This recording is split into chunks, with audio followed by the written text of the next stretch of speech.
Kādas lietas tik notiek kriptovalūtā? Vakardien kopējā tirgus kapitalizācija kriptovalūtai pazaudēja savu supportu līmeni $3 triljonu un nokrīt zem.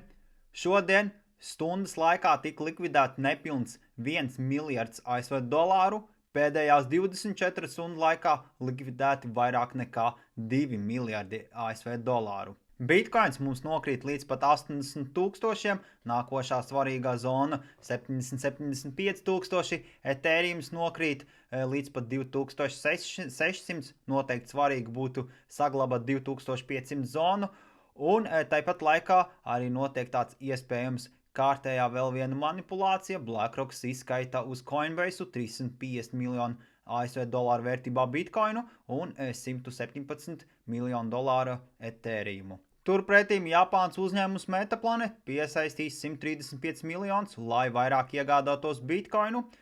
Tom Lee Bitmain turpina akumulēt arī Ethereumu un šodien izdara pirkumu par 44,4 miljoniem.